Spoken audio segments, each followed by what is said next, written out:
Friends, ఇప్పుడే అందిన వార్త. హైదరాబాద్లో ఘోర విషాదం. బస్సులో మంటల్లో పూర్తిగా దగ్ధం.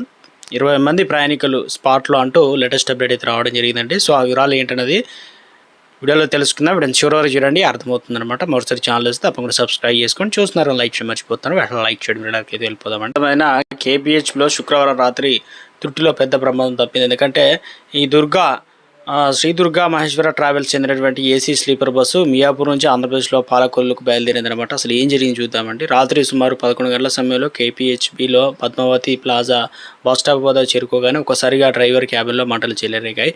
దీంతో బస్సులోని ప్రయాణికులు ఒక్కసారిగా భయాందోళనలకు గురయ్యారనమాట. మంటలు గమనించిన బస్సు సిబ్బంది వెంటనే ప్రయాణికులను అప్రమత్తం చేశారు. ఇక బస్సులో ఉన్నటువంటి సుమారు 20 మంది ప్రయాణికులు మంటలు వ్యాపించక ముందే సురక్షితంగా కిందికి దిగిపోవడంతో పెను ప్రమాదం తప్పింది. ప్రయాణికులు దిగిన కొద్ది నిమిషాల్లో మంటలు బస్సు అంతా వ్యాపించాయి. ఈ ఘటనతో ఆ ప్రాంతం అంతా కూడా దట్టమైన పొగలు అలుముకోవడంతో కాకుండా స్థానికంగా తీవ్ర కలకలం రేపింది. సమాచారం అందుకున్న కూకట్పల్లి ట్రాఫిక్ సిఐ జానయ్య మరియు అగ్నిమాపక సిబ్బంది హుటాహుటిన ఘటనా స్థలాన్ని చేరుకున్నారు. అగ్నిమాపక యంత్రాల సహాయంతో మంటలను పూర్తిగా అదుపులోకి తీసుకొచ్చారు. అయితే ఈ బస్సు ప్రమాదం దాదాపు పూర్తిగా ప్రమాదగ్ధమైనప్పటికీ ఎవరికి ఎలాంటి గాయాలు కాకపోవడంతో అందరూ ఊపిరి పీల్చుకున్నారు. అయితే ఈ ఘటన వల్ల ప్రధాన రహదారిపై భారీగా ట్రాఫిక్ నిలిచింది. ప్రమాదానికి గల ఖచ్చితమైన కారణాలు ఇంకా తెలియాల్సి అయితే ఉంది.